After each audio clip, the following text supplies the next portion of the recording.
പശ്ചിമേഷ്യയിൽ 2 ദിവസം നീണ്ടുനിന്ന സംഘർഷാവസ്ഥയ്ക്ക് താൽക്കാലിക ശമനം. അമേരിക്കയും ഇറാനും ആക്രമണങ്ങൾ അവസാനിപ്പിക്കാൻ ധാരണയായി. നാളെ ദോഹയിൽ തുടർ ചർച്ചകൾ നടക്കും. ഹോർമൂസ് കടലിടുക്കിന്റെ നിയന്ത്രണം സംബന്ധിച്ചാകും നിർണായകമാകുന്ന ചർച്ച പൂർത്തിയാകുന്നതുവരെ കപ്പലുകളെ സ്വതന്ത്രമായി കടത്തിവിടുക എന്നതാണ് ഇപ്പോഴത്തെ ധാരണ. വാർത്തയുടെ വിശദാംശങ്ങളുമായി ഇന്റർനാഷണൽ ഡെസ്കിൽ നിന്ന് അജയ് സുധാ ബിജുവാണ് ചേരുന്നത്. അജയ്, വീണ്ടും പ്രതീക്ഷ നൽകുന്ന നീക്കങ്ങൾ.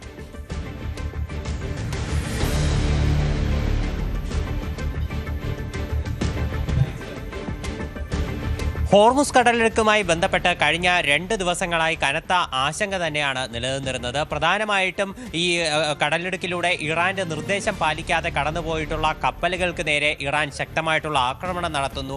അതിന് ബദലായിട്ട് അമേരിക്ക പ്രത്യാക്രമണം ഇറാനിലേക്ക് നടത്തുന്നു. ഇറാന്റെ ഏതാണ്ട് 10ഓളം സൈനിക കേന്ദ്രങ്ങൾക്ക് നേരെ അമേരിക്ക ആക്രമണം നടത്തി എന്നായിരുന്നു പുറത്തു വന്നിരുന്ന റിപ്പോർട്ടുകൾ. ഈ 2 ദിവസത്തെ സംഘർഷങ്ങൾക്ക് ഇപ്പോൾ നേരിയ ഒരു അയവുണ്ടാകുന്നു എന്നുള്ള റിപ്പോർട്ടുകളാണ് പുറത്തു വന്നുകൊണ്ടിരിക്കുന്നത്. നാളെ ഖത്തറിന്റെ തലസ്ഥാനമായിട്ടുള്ള ദോഹയിൽ വെച്ച് അമേരിക്കയ്ക്കും ഇറാനും ഇടയിലെ സമാധാന ചർച്ചകൾ നടക്കും എന്നാണ് വിവരം. ഇരു രാഷ്ട്രങ്ങളും അതുവരെ വെടിനിർത്തലിന് ധാരണയായിട്ടുണ്ട്. നാളെ ദോഹയിൽ വെച്ച് ഹോർമുസ് കടലിടുക്കുമായി ബന്ധപ്പെട്ടിട്ടുള്ള വിഷയങ്ങളായിരിക്കും ചർച്ചയാകുന്നത് എന്നാണ് നിലവിൽ നമുക്ക് ലഭിക്കുന്ന വിവരം. ഇതുമായി ബന്ധപ്പെട്ട് ആക്സിയോസ് ന്യൂസും അതുപോലെ റോയിറ്റേഴ്സും 2 ന്യൂസ് റിപ്പോർട്ടുകൾ പുറത്തുവിട്ടിട്ടുണ്ട്. ഈ 2 റിപ്പോർട്ടുകളിലും ചെറിയ വൈരുദ്ധ്യങ്ങൾ നിലനിൽക്കുന്നുണ്ട്. അതായത് ആക്സിയോസ് ന്യൂസ് റിപ്പോർട്ട് ചെയ്യുന്നത് ഈ 14 ധാരണാപത്രങ്ങളിലെ അമേരിക്കയും ഇറാനും ഇതിനോടകം തന്നെ ഒപ്പിട്ടിട്ടുള്ള 14 ധാരണാപത്രങ്ങളിലെ എല്ലാ വിഷയങ്ങളും നാളെ ചർച്ച ചെയ്യില്ല. പകരം ഈ ഹോർമുസ് കടലിടുക്കുമായി ബന്ധപ്പെട്ടിട്ടുള്ള വിഷയം മാത്രമാണ് ഇപ്പോൾ ഏറ്റവും പുതുതായി നിലനിൽക്കുന്നത്. അതായത് ഇതുവഴിയുള്ള ഗതാഗതം അത് ഏത് രാജ്യത്തിന്റെ നിയന്ത്രണത്തിലാകണം, ഇറാൻ പറഞ്ഞിട്ടുള്ള പാതയിലൂടെ മാത്രമേ കപ്പലുകൾക്ക് കടന്നു പോകാവൂ, അത്തരം വിഷയങ്ങൾ മാത്രമാകും നാളെ ചർച്ചയിലെടുക്കുക.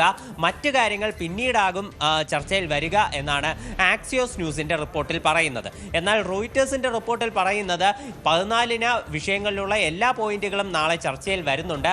അതിൽ ഹോർമുസിൻ്റെ വിഷയം കുറച്ചുകൂടി പ്രാധാന്യത്തിലെടുക്കും എന്ന് മാത്രമേ ഉള്ളൂ എന്നാണ് റോയിറ്റേഴ്സിൻ്റെ റിപ്പോർട്ടിൽ പറയുന്നത്. എന്തായാലും ഇരു രാഷ്ട്രങ്ങളും തമ്മിൽ ഈ ആഴ്ച സ്വിറ്റ്സർലൻഡിൽ വെച്ച് 2ാം ഘട്ട തുടർ ചർച്ചകൾ നടക്കാനിരിക്കുകയായിരുന്നു. പാകിസ്ഥാന്റെ മധ്യസ്ഥതയിലായിരുന്നു ആ ചർച്ചകൾ തീരുമാനിച്ചിരുന്നത്. എന്നാൽ ഹോർമുസ് കടലിടുക്കുമായി ബന്ധപ്പെട്ട പുതിയ സംഘർഷങ്ങൾ ഉണ്ടായത് കാരണം ഈ ചർച്ച മാറ്റിവെക്കുകയായിരുന്നു.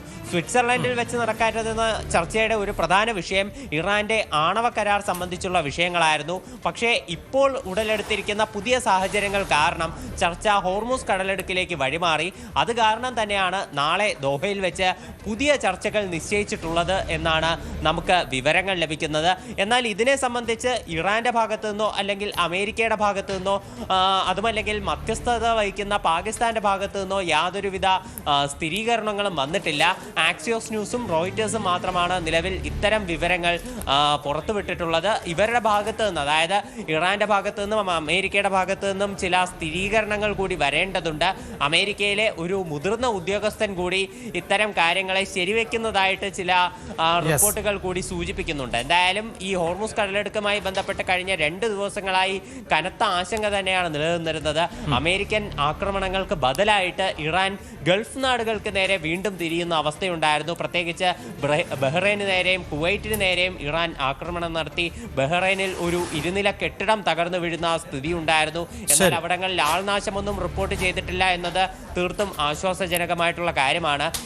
ലോകം എന്തായാലും പ്രതീക്ഷയോട് കൂടിയാണ് ഇപ്പോഴത്തെ സാഹചര്യങ്ങൾ നോക്കിക്കാണുന്നത്. വലിയ സംഘർഷങ്ങൾക്ക് അയവ് വന്നിട്ടുണ്ട്. ഒരു താൽക്കാലിക ധാരണയിലേക്കും ഇപ്പോൾ എത്തി നിൽക്കുന്നു എന്നതാണ് വിവരം. കൂടുതൽ വാർത്തകൾക്ക് News 18 Keralam YouTube channel subscribe ചെയ്യുക.